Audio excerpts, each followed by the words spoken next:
नमस्कार मित्रों, जय हिंद। मैं रुपेश कुमार तेजस एजुकेशन इंडिया परिवार में आप सभी को स्वागत करता हूं, अभिनंदन करता हूं। आज से हम लोग 21 दिन के मैराथन क्लासेस लाइव व ऑफलाइन क्लासेस दोनों आपको क्या करेंगे कि शुरू करेंगे। ऑफलाइन के मतलब कि आपको जो वीडियो प्रोवाइड कराकर और लाइव बीच बीच में मैं लाइव भी आता रहूंगा, तो उससे रिलेटेड आपको 21 दिन में भारतीय संविधान एवं राज्य व्यवस्था के पूरी क्या समापन की जाएगी क्लासेस। इस बातों को ध्यान रखेंगे। आप सभी निरंतर आप सभी बने रहेंगे। चलिए शुरू करते हैं हम सभी भारतीय संविधान एवं राज्य व्यवस्था की। अगर संविधान की बात करें तो सबसे पहले ध्यान रखेंगे कि भारतीय संविधान एवं राज्य व्यवस्था दो अलग अलग शब्द हैं। संविधान, आपको संविधान की अगर डिफिनेशन की बात करें तो संविधान एक ऐसे पवित्र दस्तावेज है जिसके अधीन रहकर किसी देश के शासन एवं प्रशासन का निर्वहन या क्रियान्वयन या संचालन किया जाता है।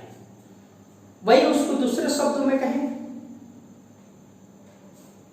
तो संविधान उन प्रावधानों का संग्रह है जिसके आधार पर किसी देश के शासन एवं प्रशासन का निर्वहन या संचालन किया जाता है। संविधान जो सैद्धांतिक होता है, संविधान सैद्धांतिक होता है, वो सिद्धांत पर ही कार्य करता है। किंतु राज्य व्यवस्था की अगर बात करें तो राज्य व्यवस्था संविधान का अनुप्रयोग है। जब संविधान को लागू किया जाता है तो लागू करने के क्रम में जो व्यवहारिक मुद्दे प्रकट होकर सामने आता है उसका संबंध क्या है कि राज्य व्यवस्था से है। उसके संबंध क्या है कि राज्य व्यवस्था से है। यानी कि जो राज्य व्यवस्था होती है वो व्यवहारिक पहलुओं पर वो काम करती है कि जब संविधान बनाकर और उस संविधान को जब धरातल पर लागू करने के लिए उतारा जाता है तो उसी क्रम में जो भी व्यवहारिक मुद्दे उत्पन्न होकर सामने आता है उसका संबंध राज्य व्यवस्था से होता है। यानी कि राज्य व्यवस्था व्यवहारिक होती है। अब आइए आगे बढ़ते हैं कि हम लोगों को पढ़ने क्या है कि संविधान एवं राज्य व्यवस्था दोनों, उसको विशेष करके ध्यान रखेंगे कि राज्य व्यवस्था और संविधान दोनों से प्रश्न पूछे जाते हैं। तो सबसे पहले कि आपको संविधान के आपके क्या निर्वचन के बारे में, कि संविधान के निर्वचन या व्याख्या, पहले टॉपिक आपको मिलेगा कि संविधान का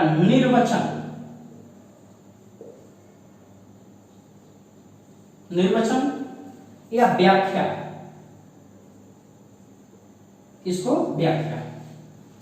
अब संविधान का निर्वचन कैसे की जाती है इसको विशेष करके, यानी कि संविधान के निर्वचन की अगर हम बात करें तो संविधान में कितने सेगमेंट है, माने कितने पार्टों में, उसमें कौन कौन से तथ्य है उसके बारे में अध्ययन करना है। अब इसमें व्याख्या करना मतलब किसी भी चीज को बांटना। तो सबसे पहले अगर संविधान की अगर बांटने की अगर बात करें कोई भी चीज, अगर ये संविधान है तो इस संविधान को जो अगर कैसे डिफाइन, तो संविधान का मैंने डिफिनेशन आपको बताया कि संविधान उन प्रावधानों का संग्रह है जिसके आधार पे किसी देश के शासन एवं प्रशासन का निर्वहन या संचालन या क्रियान्वयन किया जाता है। ये तो हो गया। अब जो संविधान है तो संविधान के सबसे पहले कि भाग डिवाइड करेगा, भाग बांटेगा, भाग। यानी कि संविधान देखेंगे तो संविधान में भागों की अगर संख्या की बात कर दे कि संविधान में कितने, तो आपको 1 से लेकर 25 तक गणना के आधार पर क्या भाग मिल जाएंगे, इसको विशेष करके। अब कहता है कि इस संविधान रूपी विभाजक को भाग कहते हैं। यानी कि संविधान को जो बांटने के काम करेगा उसको हम सभी क्या कहते हैं कि भाग कहते हैं। इसको विशेष करके ध्यान रखेंगे। अब भाग के बाद ही एक इसको क्या होगा कि इसको विशेष करके ध्यान रखेंगे। भाग के बाद आपको अध्याय, चैप्टर, इसको ध्यान रखेंगे। अब ये क्या है कि ये भाग रूपी विभाजक को क्या कहते हैं कि अध्याय कहता है। कि भाग रूपी विभाजक को जो अध्याय करता है, कि जो भाग को बांटने के काम करेगा तो उसे ही क्या कहते हैं कि अध्याय करते हैं। जो भाग को बांटने के काम करेगा उसको अध्याय करते हैं। अब बात करें कि यहाँ पर देख रहे हैं कि 25 भाग है, इसमें 22 से 25 भाग है आपको 1 से लेकर।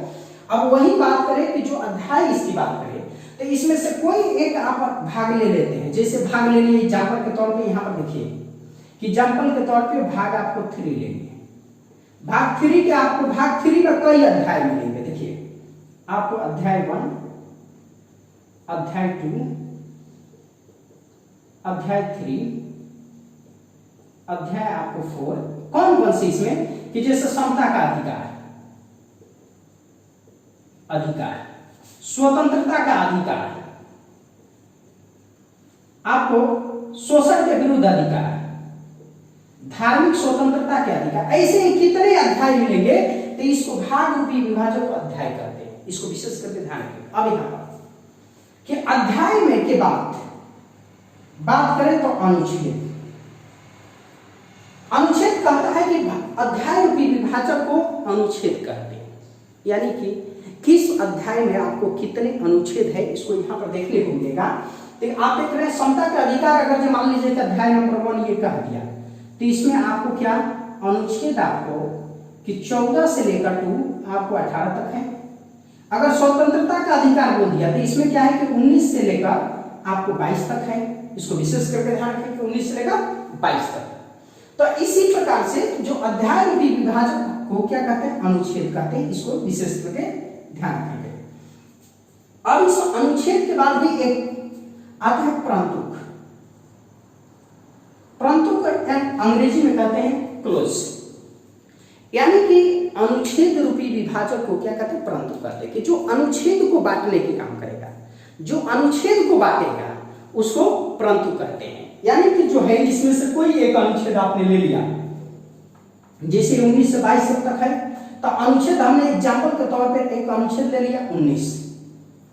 अब इस 19 को देखिए कितने बांट दे रहा है प्रंतुक में, तो 19 के अनुच्छेद आपको देखने को मिलेगा कि 19 के क्लोज 1, 19 के आपको क्लोज 2, 19 के आपको क्या क्लोज 3, 19 के क्लोज क्या 4, ऐसे करके मिलेगा। तो ये सब प्रंतु के काम है, सब किसका काम है कि प्रंतु का काम है।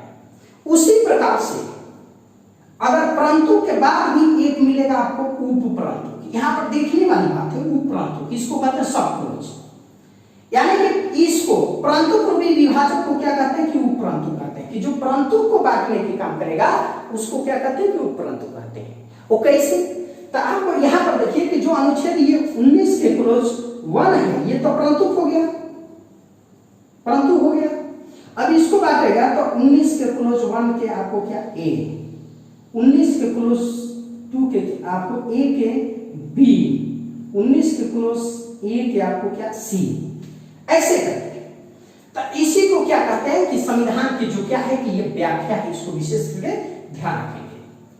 मगर इसकी अगर पूछे तो नीचे से ऊपर की तरफ इसकी क्या वृद्धि होती जाती है, आकार में आपको फैलाव होता जाता है, और जैसे ऊपर से आप नीचे की तरफ आते हैं तो आकृति की सिकुड़ती जाती है, या इसका जो क्षेत्रफल है वो घटते जाता है। इस बातों को विशेष करके ध्यान रखेंगे।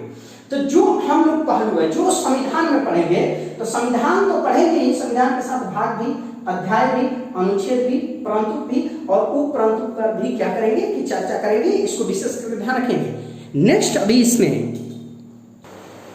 अब हम सभी को देखना है कि सबसे पहले ध्यान रखनी है कि दूसरा जो है इसमें टॉपिक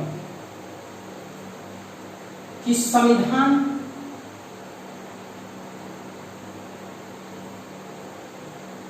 का वर्णन, कि वर्णन की बात करता है। संविधान का वर्णन की अगर बात करें तो इसको विशेष करके ध्यान रखें कि संविधान के वर्णन में इसको 3 भागों में बांटकर पढ़ेंगे। 3 भागों में कहां से कितना प्रश्न आता है इसको विशेष करके ध्यान रखेंगे कि कहां से आपको 60% प्रश्न पूछा जाता है,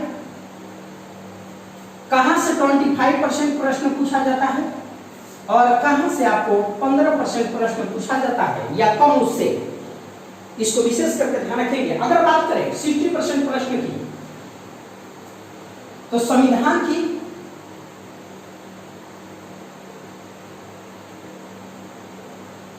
दर्शन, संविधान की दर्शन। दूसरा संविधान की प्रस्तावना, इसको विशेष करके ध्यान रखें। अगर तीसरा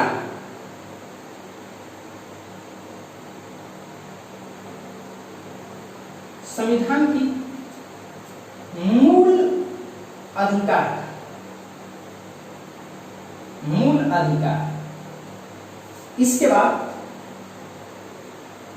संविधान की राज्य के नीति निर्देशक तत्व, नीति निर्देशक तत्व। उसके बाद संविधान की मूल कर्तव्य, मूल कर्तव्यों के बारे में ध्यान रखेंगे। अगर इतना आप अध्ययन कर लेते हैं तो इतना ये जो सेगमेंट को आप कवर कर लेते हैं तो यहाँ से 60% प्रश्न आपको क्या है कि आपके खाते में है। इसको विशेष करके ध्यान रखेंगे। अगर दूसरी बात करें 25% क्वेश्चन की, तो इसमें जो है सरकार का गठन, यहां पर ध्यान देंगे। अब सरकार के गठन में तीनों सेगमेंट को विशेष करके ध्यान रखना है। एक तो क्या कि विधायिका, अब विधायिका के बाद आपको कार्यपालिका, कार्यपालिका, उसके बाद क्या है कि न्यायपालिका, न्यायपालिका। अब यहां पर जो विधायिका है तो विधायिका में दोनों केंद्र और आपको संघ और राज्य का दोनों याद रखेंगे, संघ और राज्य का दोनों। अब संघ में क्या है कि लोकसभा और क्या है कि राज्यसभा, इसमें दोनों को विशेष करके यहाँ पर विधानसभा और विधान परिषद। कार्यपालिका में भी संघ और राज्य दोनों, इसको ध्यान रखना है, संघ एवं राज्य दोनों। न्यायपालिका में आपको जैसे सुप्रीम कोर्ट, हाई कोर्ट और डिस्ट्रिक्ट कोर्ट, इसको भी अध्ययन करना है, इसको विशेष करके ध्यान रखेंगे। उसके बाद जो 15% ऐसे सेगमेंट है जहां से प्रश्न कभी कभी ये पूछे जाते हैं, अन्यथा नहीं पूछे जाते हैं। जैसे इसमें अगर यहां की बात करें तो यहां पर विशेष करके ध्यान रखेंगे कि यहां पे अगर इसको मिटा देते हैं, थोड़ा सा आप सभी ध्यान रखेंगे यहां पे कि ये जो सेक्टर है तो इसमें जैसे वित्त आयोग, दूसरा निर्वाचन आयोग, निर्वाचन आयोग, तीसरा आपके क्या है कि नागरिकता,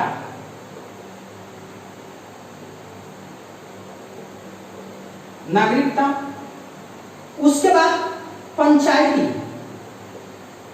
राज या अन्य छूटे हुए प्रावधान, छूटे हुए प्रावधान, इसको ध्यान रखेंगे। इसी से क्या करता है कि 15%। अन्य जैसे जो भी न्यू संशोधन हुए होंगे उससे रिलेटेड हम लोग देख लेंगे, जैसे सीएए है, एनआरसी है, जैसे कोई विधेयक आता है जैसे 370 आर्टिकल हटा, तो उसके रिलेटेड क्या प्रभाव पड़ता है, इन सभी चीजों पे क्या अन्य में कवर किया जाता है।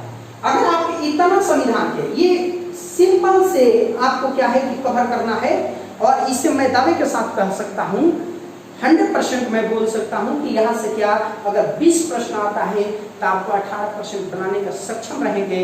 जय हिंद, जय भारत, विशेष करके ध्यान रखेंगे।